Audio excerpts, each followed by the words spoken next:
We have guests with us, and we have Viktoria Pogrebniak and Mikołaj Petryga from Euromaidan Warsaw initiative. Good evening.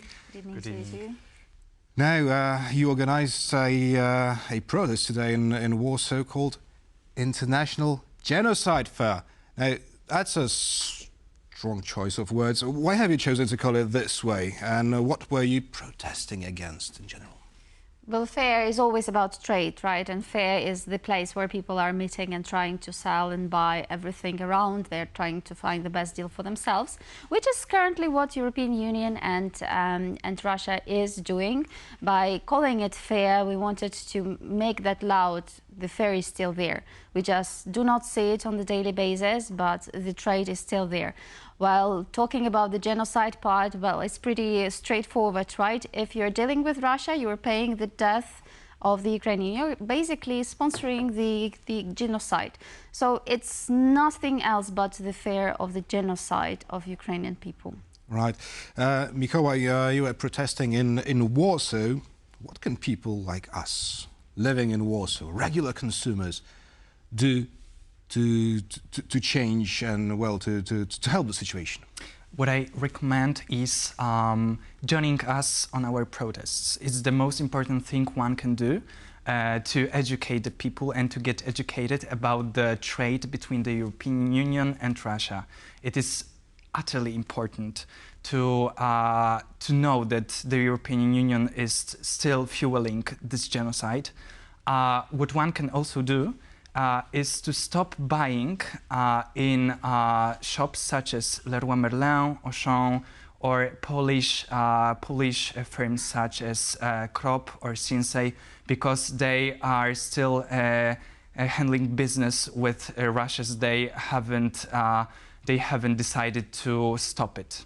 Right, so you want to boycott those shops, right? Yes, indeed. Okay, I see.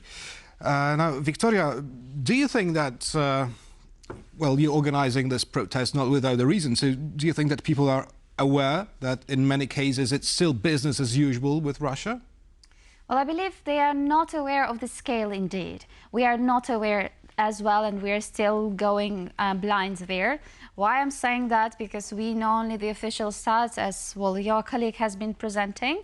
Yes, that's the official stats, and they're looking very nice and beautiful, and everything is dropping and the trade is decreasing. But the thing is, there's so much hidden trade that we are not seeing. The trade which is right now called the Kazakhstan, the trade with Kazakhstan, with United Arab Emirates, with all other countries around.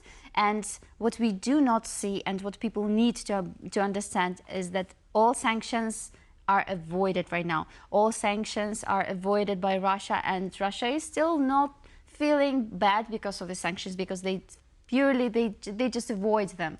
So yeah, this is something that people do not understand, and we want them to understand. The trade with Russia did not end when sanctions started, because Russia has invented more creative ways just to deal with European Union. On the other side, European Union is not paying enough attention to it. We just treat people fairly, and we believe that the people will be also fair to ourselves. But this is not what Russia is about. Russia is about terror. Russia is about avoiding responsibility. Russia is about handling with other people and handling people's life. So we need to stop it. And if European Union does not understand that, if European Parliament does not understand that, well, this is what we are about, right? Right, but how to stop it? Now, would you like Europeans to rather put pressure on the respective governments or on the companies, which we discussed a short while ago? I suppose both are the ways to go, because both are responsible for fueling this war. Of course, the governments, it is more straightforward to put pressure on them. If it's about the companies, it is more complicated due to the economical loss. But still, it is utterly important. It's what you said, because even if the sanctions weren't omitted, it is still every penny that counts, that fuels this war. So even if the curve is going down, there are still money being paid to Russia to fuel this war. Right, Viktoria, as we're talking about companies that are still operating in Russia, I remember McDonald's leaving Russia, and then Russians came up with their own chain of fast food restaurants.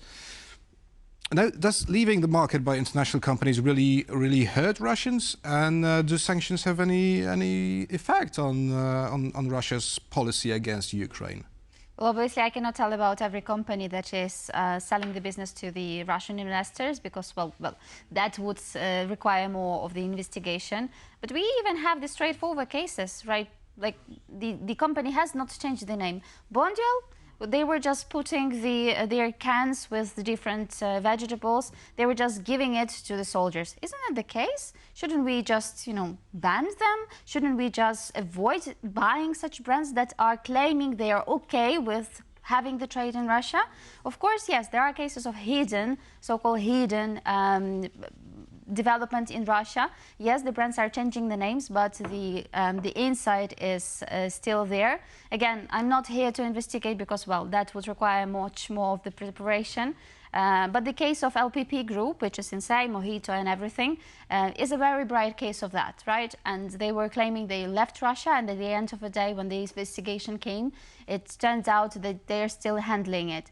We should pay attention to the sources that we already have. We should pay attention to the information that is already available. It is not that hard to check what brands are still handling in Russia, what brands are still present there.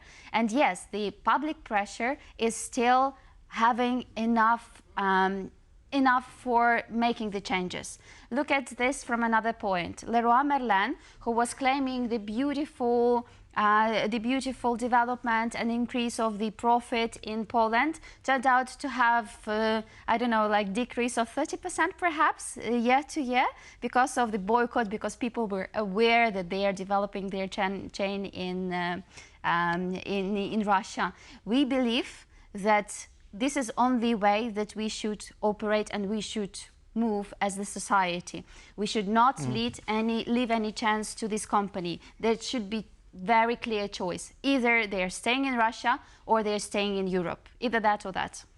Yeah, lately I remember that the spokesperson for the Russian Foreign Ministry threatened the French government of hitting at the French companies still operating in Russia. So that tells you something about the scale of business going on. Now, lastly, I'd like to ask you about the turnout at the today's protests. How many people showed up, and what was the reaction? Because we've seen some strong pictures, right? There were people covered in blood and so on.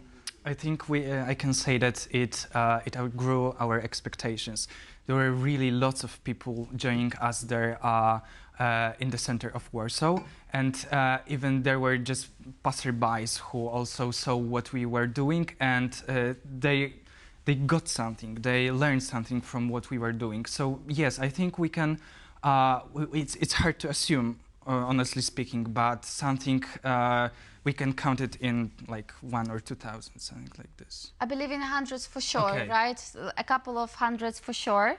But again, there were a lot of people who were just passing by. We cannot count everybody just because we were, covered with masks and everything around that.